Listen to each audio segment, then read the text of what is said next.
Okay, so problem 50. In problem 50, they tell you that two cars collide at an icy intersection. And there's all kinds of key words in AP problems, and icy is one of them.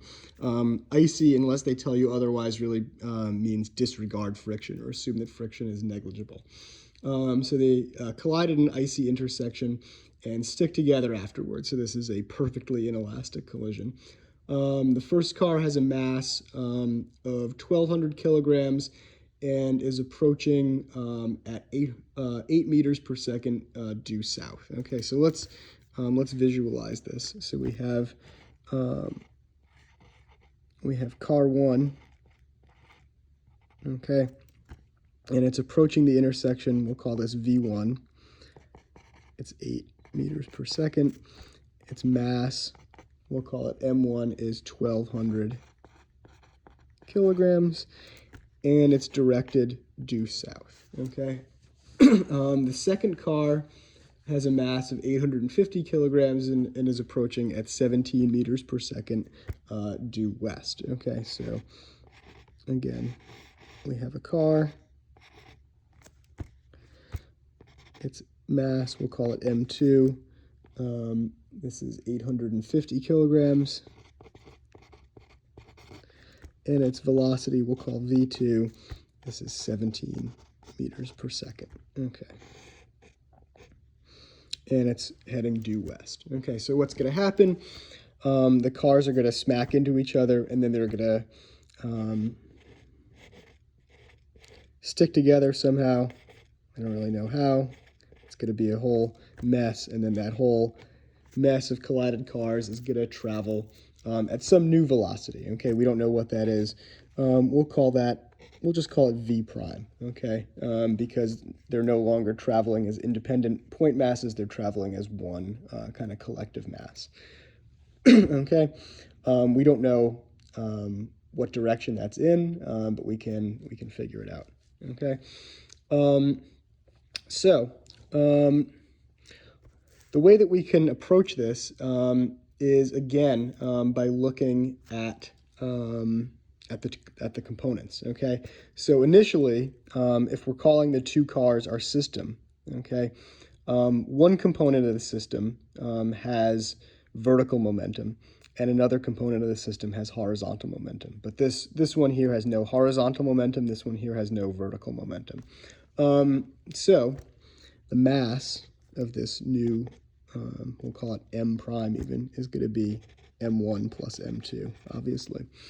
So what we can do is say that the vertical component of the momentum, for instance, so that's M1 V1. Because momentum is conserved, we can say that this is going to be equal to the vertical component of the new momentum. Okay, so that's going to be M1 plus M2 times V prime sine theta, where theta is whatever new angle this kind of two-car system is traveling at. And then we can do the same thing in the x direction. So M2 V2, okay, M2 V2. This is going to be the second car times its velocity, so that's all of the momentum that's originally in the x direction. This is going to be equal to M1 plus M2 times V prime cosine theta, okay? So momentum in the y direction, momentum in the x direction. You can do them in kind of either order. What you want to do from here probably is to solve for V prime, get V prime isolated effectively.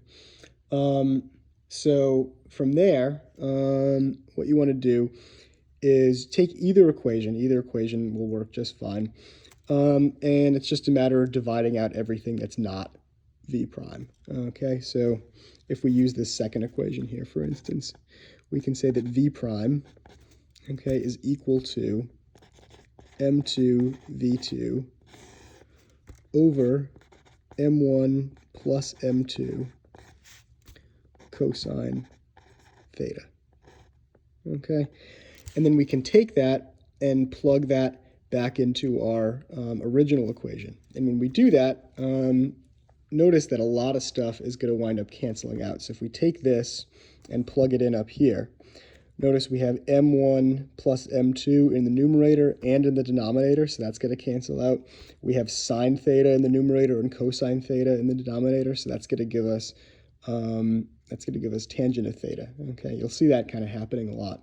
And then we just have stuff that we know. We have m2 and v2. So we can say that m1 v1 equals m2 v2 times the tangent of theta.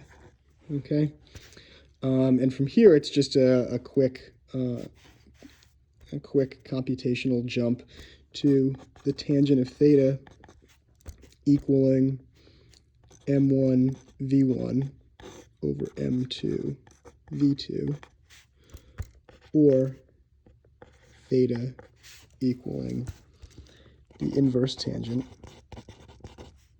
of m1 v1 over m2 v2. Okay, so we just plug that in. We do m1 v1, so that's 1200 times 8, divided by m2 v2, so that's 850 times 17. And then we take the inverse tangent of that, and we get 33.6, we'll call it. Okay, so theta is 33.6 degrees.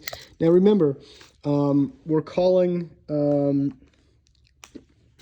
kind of calling this our positive y direction, and we're calling this our positive x direction. If we called them both negative, then we'd get something a little bit different. But this is our angle 33 degrees, kind of from wherever the center point that they meet is. Okay, so in this case, it's going to be 33 degrees south of that west line. Okay, but depending on how you orient your cars, it could be a little bit different. Okay, so 33.6 degrees, and then we can use that to find that velocity v prime. Okay, so we can use this equation here. We have v prime basically solved already. So we'll do m2 v2, so that's going to be 850 times 17 divided by m1 plus m2, so that's going to be 1200 plus 850, okay, times the cosine of theta, times cosine of 33.6. Oops, I think maybe I did one extra parentheses, yeah. And so we get that v prime, okay, is about 8.46 meters per second, we'll call it. Okay, so that's part A. For part B, they ask how much kinetic energy is lost in the collision. All that we really need to do to find how much kinetic energy is lost in the collision is find the initial kinetic energy. So we're going to have to add up the kinetic energy for each of these original cars, and then we'll find the final kinetic energy, which is just going to be 1/2 times this big M, or M prime, times this new velocity squared. Okay, so delta K, we'll call it, the change in kinetic energy, is going to equal, we'll have 1/2 m1 plus m2 v prime squared minus 1/2, and then we're going to have m1 v1 squared plus m2 v2 squared. Okay, this should give us a negative number. Okay, and we want that because we know that there should be a decrease in final kinetic energy. Okay, so we're going to do 0.5 times m1 plus m2, so that's 1200 plus 850. Okay, times Now our V prime was, it was 8.46, but we're going to square that 8.46 squared. Okay, so that's our final kinetic energy, that 73,361 about joules.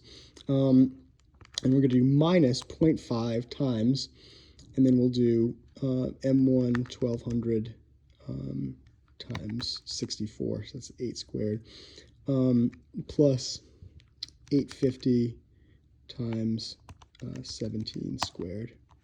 Okay, and we get negative 87,864. So delta K equals negative 87,864.11 joules. Okay, and that energy is lost to things like sound, heat, any deformation that occurs in the cars as they collide. Okay, so we do have conservation of momentum. That's how we solve the first part, but we definitely don't have conservation of kinetic energy. A ton of the kinetic energy is lost, almost 100,000 joules.